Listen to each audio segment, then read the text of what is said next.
Hello everybody, this is Christine Lewicki and I am here doing this video to celebrate the launch of my new book. My book, I Quit Complaining in the Workplace, just came out a few weeks ago in France, and I'm really excited about it. As you know, I already wrote a book called I Quit Complaining, and in that book I'm sharing my own journey when I took a 21-day challenge to quit complaining. That book is going to be translated and coming out in the US in fall of 2018, and I'm really excited about this. And this is my new baby where I apply the teaching of my journey to quit complaining to the workplace. And I'm really excited about this book because I love work.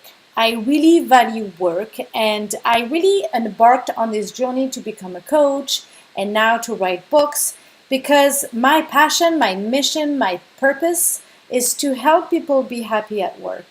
And the way I describe this is because when I was young, I had jobs and to make money, and very early on in my life, I connected with the pain that people are feeling in the workplace. And what's really deeply breaking my heart is when I see or when I hear someone showing up at work on Monday and waiting, looking forward to Friday. It's breaking my heart because this is 5 days out of your week, 5 days out of 7. Multiply this by about 30 years, 40 years. For some people, it's 50 years of your life. It's just a huge chunk of your life.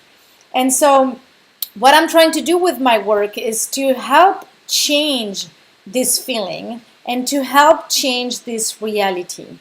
I understand that work is not something that is easy, and we have many very good reasons to complain about work.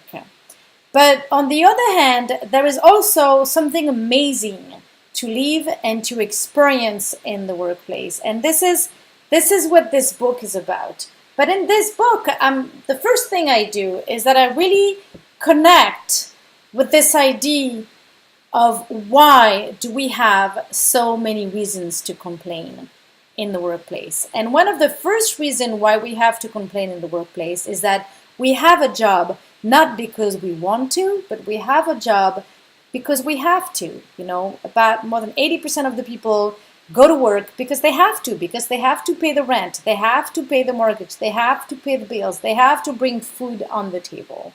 So just that is already something that makes us complain, specifically if the job that you have is not your dream job. You know, a lot of us, we are going day in and day out in the workplace, and maybe it's far from the dreams that we had as kids about what we wanted to do when we grew up. Okay? And also in the workplace, there is a lot of people. And you know, what makes you complain the most in life are others. You know, all those people who don't do what you want them to do, when you want them to do it. It's driving us nuts. It's driving us crazy. I actually believe that the core, the source of all of our sufferings is between those two lines. This line is our expectation, how we want things to be, what we want other people to do. And this line, I'm going to put it here, is the reality, right? And usually there is a gap. You know, it's very rare when you show up at work that everybody is meeting your expectation. Very often, things happen, email in your folder, somebody walks into your office, good news, bad news, things change all the time. And so reality is not meeting your expectation 10 times a day, 20 times a day. And so what do you do when you want to try to quit complaining? The idea is to reduce this gap. You know, here you have how you want things to be, and here you have the reality. If you want to enjoy your work, if you want to be happy at work, one of the main things you can do is to do everything that you can to reduce that gap. There is 2 ways to do this. One way is to, you know, roll up your sleeves, get to work, and do everything that you can to increase the chances that reality is going to meet your expectation. So there is all the things that you can do yourself. It depends on you to for the reality to change and for the reality to be better for yourself. So you do your share. And sometimes also for reality to meet your expectation, you need other people to change. That's actually very often. Very often we need so-and-so to do things differently, or to say things differently, or to plan things differently. And we need them to change for our experience of work to be better. And so when we look at this, the question that I'm asking in this book is the way that I'm communicating now, when I go see my colleague or my coworker and I tell them that they have to change something, or that the way they've done it is not the way I want them to do it, and that it's not meeting my expectation, the way I communicate to them right now, is it working? Am I getting what I want, right? And what I realize is that the mistake that we make very, very too often is that when we engaged in this type of scenario, when we try to have people change, we come from a place where we make them wrong. And we don't do it because we're mean.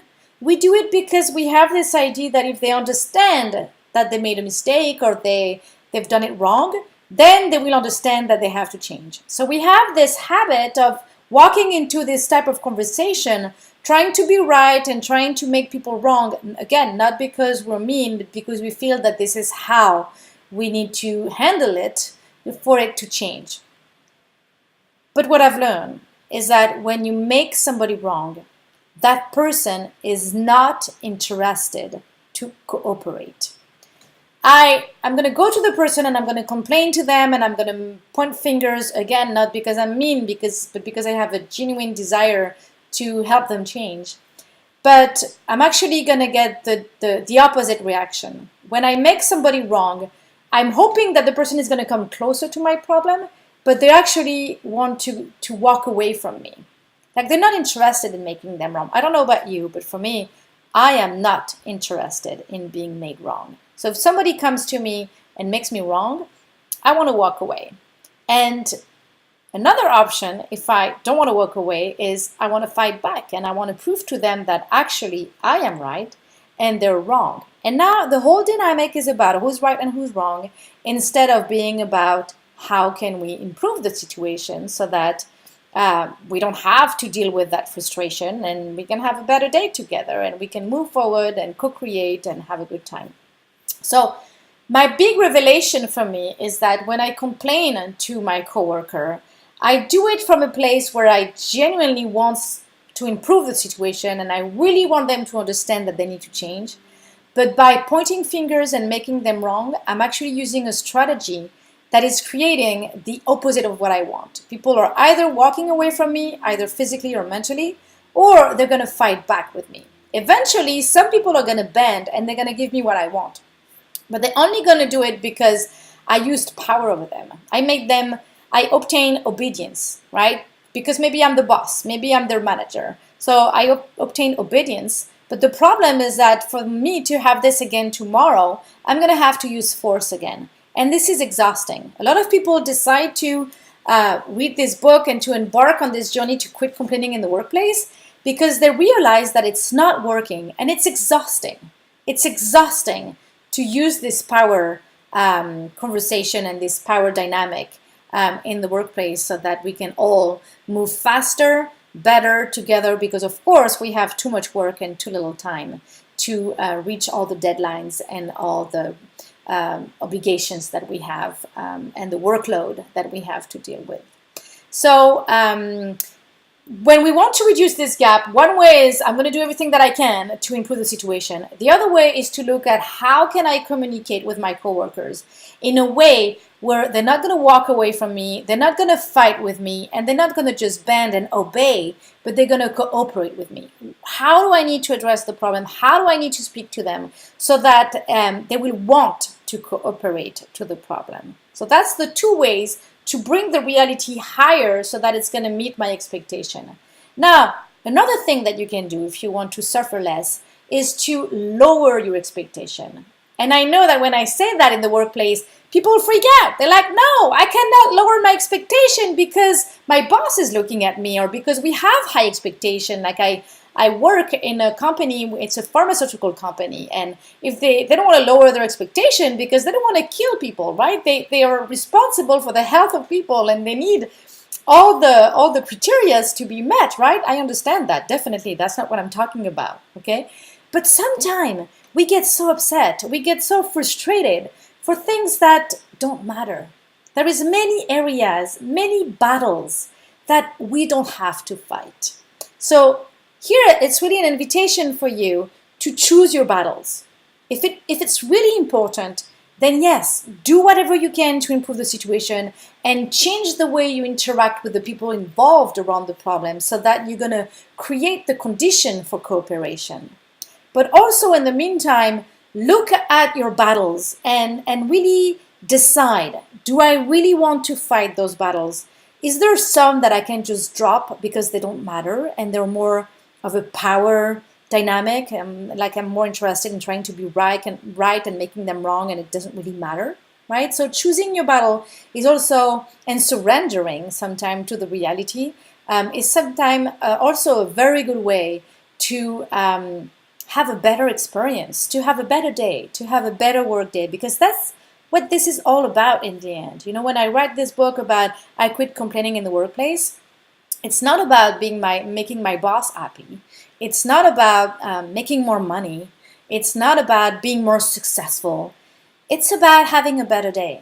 It's about enjoying this huge piece of my life, which is those 5 days out of 7 for 30 years of my life minimum where I'm working. What can I do for this huge chunk of my life to be better for me, to work better for me, for all of this to become a playground where I can actually use my work to create fulfillment in my life. I can use my work to express my values. I can use my work to have a good life. Okay? So I'm going to stop here because I've been talking for more than 10 minutes and it's way too long for a video. As you can see, I have a lot to share on this topic. If there is a specific theme, a specific angle, a specific question that you have for me, please feel free to ask and I'll be more than happy to answer. Bye-bye.